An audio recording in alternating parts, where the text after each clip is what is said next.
அனைவருக்கும் வணக்கம். அமைச்சரவை நேற்று ஜனாதிபதி அவருடைய தலைமையிலே கூடியது. இதன்போது எடுக்கப்பட்ட முடிவுகள் அறிவிக்கின்ற ஊடகவியலாளர் சந்திப்பு இன்று அரசாங்க தகவல் திணைக்களத்திலே அமைச்சரவனுடைய ஊடக பேச்சாளரும், சுகாதார மற்றும் வெகுசன ஊடகத்துறை அமைச்சருமாகிய டாக்டர் நலிந்த ஜெயதிஸ் அவருடைய தலைமையிலே நடைபெற்றது. இதன்போது அரசாங்க தகவல் திணைக்களத்தினுடைய பணிப்பாளர் நாயகம் ஹர்ஷ பண்டாரவும் இணைந்திருந்தார்கள். நாம் எடுக்கப்பட்ட முடிவுகளை சுருக்கமான முறையிலே பார்க்கலாம். முதலாவதாக எடுக்கப்பட்ட முடிவு, இலங்கை பல்கலைக்கழகங்கள் மற்றும் வெளிநாட்டு பல்கலைக்கழகங்களுக்கு இடையில் கல்வி ஒத்துழைப்புகளை நோக்காக கொண்டு புரிந்துணர்வு ஒப்பந்தங்களை மேற்கொள்ளல் தொடர்பானதாக காணப்படுகின்றது. கல்வி, உயர்கல்வி மற்றும் தொழிற்கல்வி அமைச்சராக கௌரவ பிரதமர் அவர்கள் சமர்ப்பித்த கீழ்வரும் யோசனைகளுக்கு அமைச்சரவை அங்கீகாரம் வழங்கியிருக்கின்றது. முதலாவதாக பேரதானி பல்கலைக்கழகம் மற்றும் சீன குடியரசினுடைய சீன விஞ்ஞான கல்வி நிர்வாகத்தின் கீழ் காணப்படுகின்ற புவியியல் மற்றும் புவி இயற்பியல் institute of geology and geophysics ஆகியவற்றுக்கு இடையில் 5 வருடங்களுக்கு செல்லுபடியாகும் புரிந்துணர்வு ஒப்பந்தம். இரண்டாவதாக கலனி பல்கலைக்கழகம் மற்றும் இந்தியாவினுடைய பாரதிதாசன் பல்கலைக்கழகத்துக்கும் இடையிலான 5 வருடங்களுக்கு செல்லுபடியாகும் புரிந்துணர்வு ஒப்பந்தம். மூன்றாவது, மொரட்டுவை பல்கலைக்கழகம் மற்றும் ஜப்பானினுடைய யோக்கோஹாமா தேசிய பல்கலைக்கழகத்தினுடைய பல்புலமை விஞ்ஞான நிர்வாகம் ஆகியவற்றுக்கு இடையில் 5 வருடங்களுக்கு செல்லுபடியாகும் புரிந்துணர்வு ஒப்பந்தம். மொரட்டுவ பல்கலைக்கழகம் மற்றும் ஜப்பானின் டொகுயாமா பல்கலைக்கழகத்தின் தேசிய தொழில்நுட்ப நிர்வாகத்தும் ஆகியவற்றுக்கு இடையில் 5 வருடங்களுக்கு செல்லுபடியாகும் புரிந்துணர்வு ஒப்பந்தத்தில் கைச்சாத்திடுவதற்கு அமைச்சரவை அங்கீகாரம் வழங்கியிருக்கின்றது. இரண்டாவது தீர்மானம், இலங்கை கடற்படைக்கு செய்மதி தொடர்பான இடைமறிப்பு கட்டமைப்பை பெற்றுக் கொள்வதற்காக போதைப்பொருள் குற்றங்கள் தொடர்பான ஐக்கிய நாடுகள் சபை அலுவலகத்துடனான இறுதி பயனர் மற்றும் ஒப்படைத்தல் ஒப்பந்தத்தில் கையொப்பமிடல் தொடர்பானதாக காணப்படுகின்றது. இதில் கைச்சாத்திடுவதற்கு பாதுகாப்பு அமைச்சராக கௌரவ ஜனாதிபதி அவர்கள் சமர்ப்பித்த இந்த யோசனைக்கும் அமைச்சரவை அங்கீகாரம் வழங்கியிருக்கின்றது. மூன்றாவது தீர்மானம், இலங்கைக்கும் உஸ்பெகிஸ்தானுக்கும் இடையிலான இருதரப்பு ஆலோசனை பொறிமுறையை தாவிப்பது தொடர்பான புரிந்துணர்வு ஒப்பந்தத்தில் கையொப்பமிடல். இலங்கைக்கும் உஸ்பெகிஸ்தானுக்கும் இடையில் அரசியல், பொருளாதார, விஞ்ஞான, தொழில்நுட்ப, கலாச்சார, வர்த்தகம் மற்றும் சுற்றுலா போன்ற துறைகளில் ஒத்துழைப்புகளை விரிவாக்கம் செய்யும் நோக்கில் இருதரப்பு ஆலோசனை பொறிமுறையை தாவிப்பதற்கான புரிந்துணர்வு ஒப்பந்தத்தை மேற்கொள்வதற்கு முன்மொழியப்பட்டிருக்கின்றது. அதன் அடிப்படையில் குறித்த ஒப்பந்தத்தில் இருதரப்புக்கும் இடையில் கையொப்பமிடுவதற்காக வெளிவிவகார, வெளிநாட்டு வேலைவாய்ப்பு மற்றும் சுற்றுலாத்துறை அமைச்சர் அவர்கள் சமர்ப்பித்த இந்த யோசனைக்கும் அமைச்சரவை அங்கீகாரம் வழங்கியிருக்கின்றது. நான்காவது தீர்மானம், வீதி பாதுகாப்பு செயற்பாட்டு திட்டம் 2025 மற்றும் 2026 ஆண்டுக்கான அந்த வேலை திட்டத்தை நடைமுறைப்படுத்தல் தொடர்பானதாக காணப்படுகின்றது. அதன் அடிப்படையில் 2020 துவக்கம் 24 ஆண்டு காலப்பகுதியில் இந்த நாட்டில் 1,11,697 வாகன விபத்துக்கள் பதிவாக இருக்கின்றது.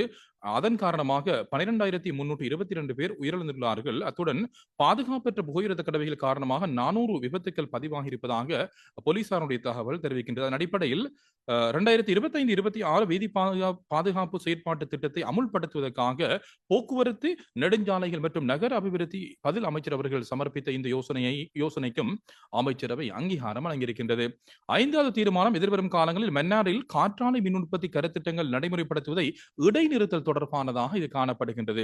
நாடளாவிய ரீதியில் மீள்புதுப்பிக்கப்படும் வளங்களுடைய விரிவாக்க திட்டத்துக்கு அமைய அதிகளவான ஆற்றல் வளம் கொண்ட பிரதேசமாக அடையாளம் காணப்பட்டுள்ள மன்னார் தீவில் 3 காற்றாலை மின் உற்பத்தி திட்டங்கள் திட்டமிடப்பட்டுள்ளன.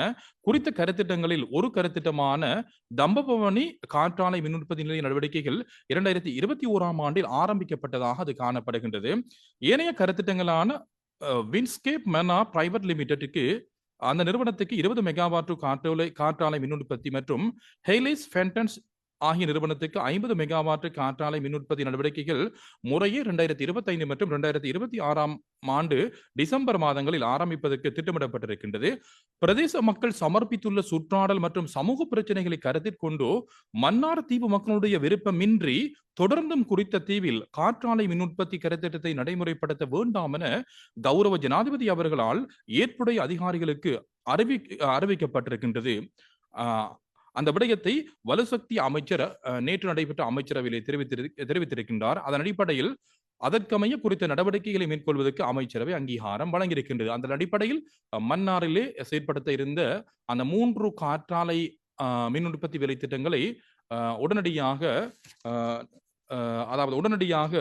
அதனை செயற்படுத்தாது இருக்குமாறு ஜனாதிபதி அவர்கள் உரிய தரப்பினருக்கு ஆலோசனை வழங்கியுள்ளதாகத்தான் குறிப்பிடப்படுகின்றது. அமைச்சரவை அதற்கு அங்கீகாரம் வழங்கியிருக்கின்றது.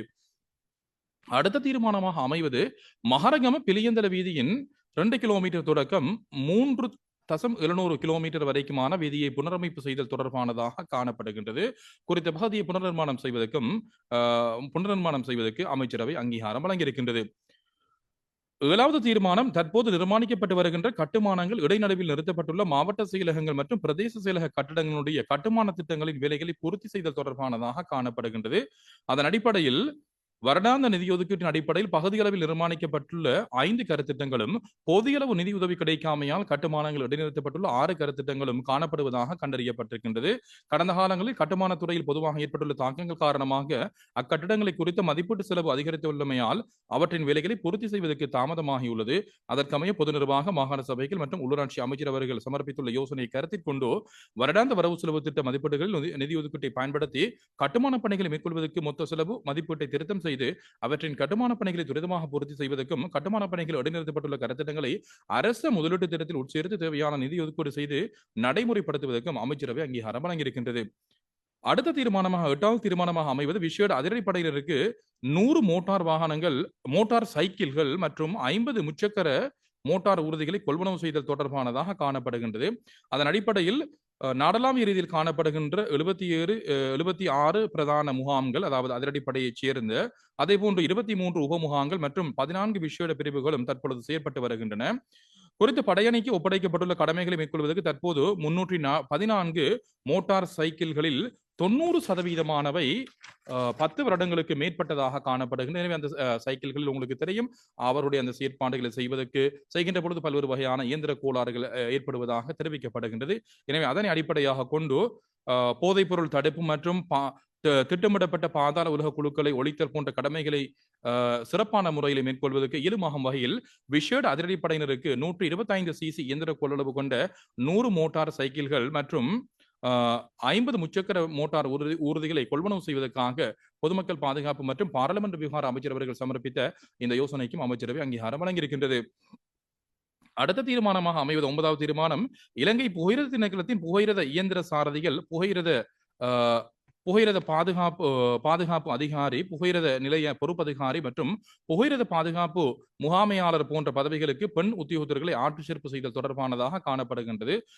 இலங்கை புகையிரத திணைக்களம் 165 ஆண்டுகளுக்கு மேற்பட்ட வரலாற்றை கொண்டதாக காணப்படுகின்றது. அதன் அடிப்படையில் புதிதாக உங்களுக்கு தெரியும், அந்த ஏற்கனவே இருக்கக்கூடிய அந்த ஏற்பாடுகளின் அடிப்படையில் புகையிரத திணைக்களத்தினுடைய புகையிரத இயந்திர சாரதிகள், அதே போன்று புகையிரத பாதுகாப்பு அதிகாரிகள் மற்றும் புகையிரத நிலைய பொறுப்பு அதிகாரி போன்ற பதவிகளுக்கு பெண்கள் இணைத்துக் கொள்ளப்படாத ஒரு சந்தர்ப்பம் காணப்பட்டது. எனவே அமைச்சரவை தற்பொழுது குறிப்பாக அந்த 3 வெற்றிடங்களுக்கும் அல்லது 3 பதவி அணியினருக்கும் பெண்களை இணைத்துக் கொள்வதற்குரிய அங்கீகாரத்தை வழங்கியுள்ளதாக அங்கீகாரத்தை அமைச்சரவை வழங்கியிருக்கின்றது. அடுத்ததாக 10வது தீர்மானம் 2025ஆம் ஆண்டின் 8ஆம் இலக்கு இறக்குமதி மற்றும் ஏற்றுமதி கட்டுப்பாட்டு ஒழுங்கு விதிகளை பாராளுமன்ற அங்கீகாரத்துக்காக சமர்ப்பித்தல் தொடர்பானதாக காணப்படுகின்றது. நிதி திட்டமிடல் மற்றும் பொருளாதார அபிவிருத்தி அமைச்சராக கௌரவ ஜனாதிபதி அவர்கள் சமர்ப்பித்த இந்த யோசனைக்கும் அமைச்சரவை அங்கீகாரம் வழங்கியிருக்கின்றது. 11வது தீர்மானம் பேண்தகு சுற்றுலாத்துறை அபிவிருத்தி வேலை திட்டத்தை நடைமுறைப்படுத்துவதற்காக ஆசிய அபிவிருத்தி வங்கியுடன் கடன் ஒப்பந்தங்களை மேற்கொள்ள தொடர்பானதாக காணப்படுகின்றது. அதன் அடிப்படையில் அரசு கடன் முகாமைத்துவ அலுவலகத்தால் விதந்துரைக்கப்பட்டுள்ள ஒழுங்கு விதிகள் மற்றும் நிபந்தனைகளின் கீழ் குறித்த வேலை திட்டத்தை நடைமுறைப்படுத்துவதற்கு பொது சலுகை பொது மூலதன வளங்கள் மூலம் 70 மில்லியன் அமெரிக்க டாலர்கள் மற்றும் நிரந்தர பொது மூலதன வளங்கள் மூலம் 30 மில்லியன் அமெரிக்க டாலர்களாக மொத்தம் 100 மில்லியன் அமெரிக்க டாலர்களை பெற்றுக்கொள்வதற்காக பேச்சுவார்த்தை நடத்தப்பட்டிருக்கின்றது. எனவே குறித்த நிதி வசதியை பெற்றுக்கொள்வதற்காக சட்டமா அதிபர் திணைக்களம் மற்றும் இலங்கை மத்திய வங்கியினுடைய ஒத்திசைவு கிடைக்கப்பட்டிருக்கின்றது. அதற்கெனங்க பேண்தகு சுற்றுலாத்துறை அபிவிருத்தி வேலை திட்டத்தின் செயற்பாடுகளுக்கு நிதியிடுவதற்கு எளிமை கிட்டும் வகையில் குறித்த கடன் தொகையை பெற்றுக்கொள்வதற்காக நிதி திட்டமிடல் மற்றும் பொருளாதார அபிவிருத்தி அமைச்சராக கௌரவ ஜனாதிபதி அவர்கள் சமர்ப்பித்த இந்த யோசனைக்கும் அமைச்சரவை அங்கீகாரம் வழங்கியிருக்கிறது. 12வது தீர்மானம் இலங்கைக்கு பாதுகாப்பான தாங்கக்கூடிய மற்றும் பேண்தகு வலுசக்தி நிதியிடலுக்கு உலக வங்கியினுடைய சர்வதேச நாணய இணை நிறுவனத்துடன் ஒப்பந்தம் ஒன்றை மேற்கொள்ளல் தொடர்பானதாக காணப்படுகின்றது. நிதி திட்டமிடல் மற்றும் பொருளாதார அபிவிருத்தி அமைச்சராக கௌரவ ஜனாதிபதி அவர்கள் சமர்ப்பித்த இந்த யோசனைக்கும் அமைச்சரவை அங்கீகாரம் வழங்கியிருக்கின்றது. அதன் அடிப்படையில் பாதுகாப்பான தாங்கக்கூடிய மற்றும் பேண்தகு வலுசக்தி நிதியிடலுக்கு உலக வங்கியினுடைய சர்வதேச நாணய இணை நிறுவனத்துக்கு 30 மில்லியன் அமெரிக்க டாலர் கடன் வசதியை பெற்றுக்கொள்வதற்கு 2025 5/7 இடம்பெற்ற அமைச்சரவை கூட்டத்திலே அங்கீகாரம் வழங்கப்பட்டிருக்கின்றது. குறித்த கடன் வசதியை பெற்றுக்கொள்வதற்காக உலக வங்கி குழுமத்தினுடைய சர்வதேச நாணய இணை நிறுவனத்துடன் பேச்சுவார்த்தை நடத்தப்பட்டிருக்கின்றது. குறித்த கடன் வசதியை இலங்கை மின்சார சபை அல்லது அதன் துணை நிறுவனங்களுக்கு மீள உபகடன் அடிப்படையில் வழங்க முகாமைத்துவ அலுவலகத்தால் விதிந்துரைக்கப்பட்டுள்ள நிதி ஒழுங்கு விதிகள் மற்றும் நிபந்தனைகளின் அடிப்படையில் 30 மில்லியன் கடன் வசதியை பெற்றுக்கொள்வதற்கு அமைச்சரவை அங்கீகாரம் வழங்கியிருக்கின்றது. 13வது தீர்மானம் தேசிய இறக்குமதி வரியை திருத்தம் செய்தல் தொடர்பானதாக காணப்படுகின்றது. அதன் அடிப்படையில் நிதி திட்டமிடல் மற்றும் பொருளாதார அபிவிருத்தி அமைச்சராக கௌரவ ஜனாதிபதி அவர்கள் சமர்ப்பித்த தேசிய இறக்குமதி வரியை திருத்தம் செய்வது தொடர்பான அந்த விடயங்களுக்கும் அமைச்சரவை அங்கீகாரம் வழங்கியிருக்கின்றது. 14வது தீர்மானம் ஆய்வு மற்றும் அபிவிருத்தி வர்த்தக மைய தேசிய அணுகல் வேலை திட்டத்தின் கீழ் தேர்ந்தெடுக்கப்பட்டுள்ள கருத்திட்ட யோசனைகளை கருத்திட்ட யோசனைகளுக்கான நிதி ஒதுக்கீட்டு முறை தொடர்பானதாக காணப்படுகின்றது. சமகால அரசினுடைய உற்பத்தி பொருளாதார கொள்கையை துரிதமாக அமல்படுத்துவதற்காக ஆய்வு மற்றும் அபிவிருத்தி மூலம் குறிப்பிடத்தக்க அளவு தாக்கங்கள் மற்றும் பெறுமதியுள்ள புதிய கருத்துக்கள், முறைகள், உற்பத்திகள், சேவைகள் அல்லது தீர்வுகளை கொண்டு வருகின்ற செயல்முறை வர்த்தகமயப்படுத்தலுக்கு 1 பில்லியன் நிதி ஒதுக்கீடு கடந்த வரவு செலவு திட்டத்தில், அதாவது 2025ஆம் ஆண்டு வரவு செலவு திட்டத்தின் மூலமாக ஒதுக்கீடு செய்யப்பட்டிருக்கின்றது. அதன் அடிப்படையில் தற்பொழுது உள்நாட்டு ஆய்வாளர்கள் மற்றும் தொழில் முயற்சியாளர்களால் 2.2 பில்லியன் பெறுமதியான விண்ணப்பங்கள் குறித்த அலகுக்கு சமர்ப்பிக்கப்பட்டுள்ளன. அதன் அடிப்படையில் ஆய்வு மற்றும் அபிவிருத்தி வர்த்தக தேசிய அணுகல் எனும் பெயரிலான முறையொன்றை உருவாக்குவதற்கு நடவடிக்கைகள் மேற்கொள்ளப்பட்டுள்ளன. அதுக்கமைய முன்மொழியப்பட்டுள்ள மதிப்பீட்டு செயல்முறை ஊடாக விசேட மற்றும் அத்தியாவசிய கருத்திட்ட வகைப்படுத்தலுக்கும் பொருளாதார முன்னேற்றத்துக்கும் அதிக அளவில் பங்களிப்பு செய்யும் கருத்திட்டங்களை அடையாளம் காண்பதற்கு நடவடிக்கைகள் மேற்கொள்ளப்பட்டு வருகின்றன. அதன் அடிப்படையில் மதிப்பீடு செய்யப்படும் கருத்திட்டங்களுக்கிடையே தேர்ந்தெடுக்கப்பட்ட கருத்திட்டங்களின் சாத்திய வளத்தின் அடிப்படையில் கீழ்குறிப்பிட்ட அளிப்புகள் வழங்கப்பட உள்ளதாக குறிப்பிடப்படுகின்றது. உயர்ந்தபட்ச அளிப்பு தொகை 50 மில்லியன் ரூபாய்கள். அங்கீகரிக்கப்பட்ட அளிப்பு தொகையில் கருத்திட்ட சாத்திய வளத்திற்கு அமைய உயர்ந்தபட்ச தொகை 10 மில்லியன் ரூபாய்கள் வரை உதவுத்தொகை வழங்கப்படும். உதவுத்தொகைக்கு மேலதிகமாக வழங்கப்படும் அளிப்புகளின் எஞ்சிய தொகை 1 வருட சலுகை காலத்தின் பின்னர் குறைந்தபட்சம் ஆண்டுக்கான நிகர லாபத்தில் 25% செலுத்தல் வேண்டும். இலங்கை வங்கி மற்றும் திரைசேரியுடைய அபிவிருத்தி நிதி திணைக்களமும் ஒருங்கிணைந்து குறித்த அளிப்பு தொகையை தேர்ந்தெடுக்கப்படும் ஆய்வாளர்களுக்கும் தொழில் முயற்சியாளர்களுக்கும் வழங்கப்படும் என்ற அடிப்படையில் அது காணப்படுகின்றது. குறித்த யோசனைக்கு, அதாவது ஆய்வு மற்றும் அபிவிருத்தி வர்த்தக மைய தேசிய அணுகலின் கீழ் தேர்ந்தெடுக்கப்படும் கருத்திட்ட யோசனைகளுக்கான அளிப்பு வழங்கப்படும் உத்தேச முறையை அமுல்படுத்துவதற்காக கௌரவ ஜனாதிபதி அவர்கள் சமர்ப்பித்த இந்த யோசனைக்கும் அமைச்சரவை அங்கீகாரம் வழங்கியிருக்கின்றது. இவைதான் நேற்று அதாவது அமைச்சரவையில் எடுக்கப்பட்ட முடிவுகளாக காணப்படுகின்றது. ஊடகவியலாளர்கள் கேட்ட கேள்விகளை நாங்கள் சுருக்கமான முறையில் பார்க்கலாம். அதற்கு அமைச்சரவை பேச்சாளர் பதில்களையும் வழங்கியிருந்தார். முதலாவதாக வீதி விபத்துகள் தொடர்பாக வினவப்பட்டது. 2025 மற்றும் 25ஆம் ஆண்டுக்கான அந்த செயற்திட்டம் தற்பொழுது உரிய அமைச்சினால் செயற்படுத்தப்பட்டு வருவதாக குறிப்பிடப்பட்டது. மன்னார் காற்றாலை மின் உற்பத்தி திட்டம் தொடர்பாக இதன் போது வினவப்பட்டது. குறிப்பாக தற்போது அந்த மக்களுடைய விருப்பத்துக்கு அமைய அந்த 3 காற்றாலை மின் உற்பத்தி வேலை திட்டங்களும் தற்பொழுது ஜனாதிபதி அவர்கள் அறிவுறுத்தல் வழங்கியிருக்கின்றார். அதனை நிறுத்துமாறு மக்களுடைய விருப்பத்துக்கு புறமாக எந்த விதமான செயற்பாடுகளும் நடைமுறைப்படுத்தப்படாத என்ற அடிப்படையிலே தான் இதன் போது அமைச்சரவை பேச்சாளர் தெரிவித்திருந்தார். அடுத்ததாக உங்களுக்கு தெரியும்,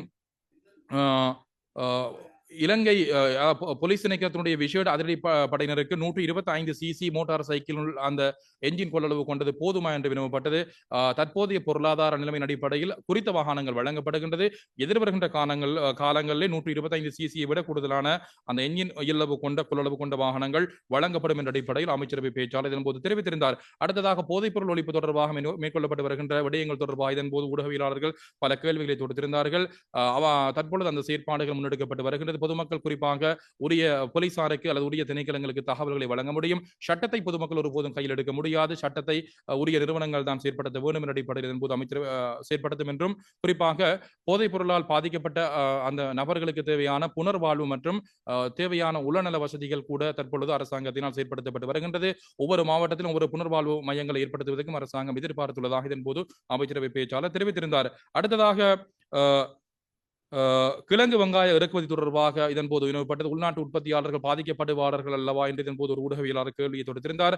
குறிப்பாக உள்நாட்டு உற்பத்தியாளர்களை பாதுகாக்கின்ற அடிப்படையில் தான் இந்த வேலை திட்டங்கள் முன்னெடுக்கப்பட்டு வருகின்றது. குறிப்பாக நாட்டில் இருக்கக்கூடிய அந்த மொத்த கேள்வி நிரம்பலை அடிப்படையாக கொண்டு இந்த செயற்பாடுகள் முன்னெடுக்கப்பட்டு வருவதாக இதன் போது குறிப்பிடப்பட்டது. பட்ஜெட் தொடர்பாக வினவப்பட்டது. எதிர்கின்ற 7ஆம் தேதி மாலை, அதாவது பின்னேரம் மாலை நேரத்திலே அது தொடர்பான உத்தியோகபூர்வ முடிவுகள் குறிப்பாக உங்களுக்கு அறியக்கூடியதாக காணப்படுகின்றது. உற்பத்தி அதேபோன்று பொருளாதார அபிவிருத்தி போன்ற விடயங்களை உள்ளடக்கியதாக இந்த பட்ஜெட் வரவு செலவு திட்டம் காணப்படுகின்றது. புதிய வரிகள் எதுவும் அமல்படுத்தப்பட மாட்டாது என்ற அடிப்படையிலே தான் அமைச்சரவை பேச்சாளர் தெரிவித்திருந்தார். எனவே ஒட்டுமொத்தமாக இறுதியாக கல்வி மறுசீரமைப்பு தொடர்பாக இதன் போது வினவப்பட்டது. கல்வி மறுசீரமைப்பு என்பது நீண்ட காலமாக பேசப்பட்டு வருகின்ற ஒரு விடயமாக காணப்படுகின்றது. அரசியல்வாதிகள் அதில் தலையிடுவது கிடையாது. குறிப்பாக நிபுணர்கள் அதேபோன்று கல்வியலாளர்கள் உள்ளிட்ட பலர் அதில் அந்த விடயத்திலே இணைந்து செயற்பட்டு வருவதாக காணப்படுகின்றது. இதனூடாக நாட்டினுடைய பொருளாதாரத்தை அல்லது அதேபோன்று கல்வித்துறையிலே ஒரு பாரிய மாற்றத்தை ஏற்படுத்த முடியும் என்ற அடிப்படையிலே தான் இந்த விடயங்கள் இதன் போது குறிப்பிடப்பட்டது. அவைதான் ஊடகவியலாளர்கள் கேட்ட கேள்விகள் மற்றும் அதற்கு அமைச்சரவை பேச்சாளர் வழங்கிய பதில்களாக காணப்படுகின்றது. மீண்டும் ஒரு அமைச்சரவை முடிவில் அறிவிக்கின்ற ஊடகவியலாளர் மாநாட்டில் உங்கள் அனைவரையும் சந்திக்கும் வரை விடைபெற்றுக் கொள்கின்றோம். நன்றி, வணக்கம்.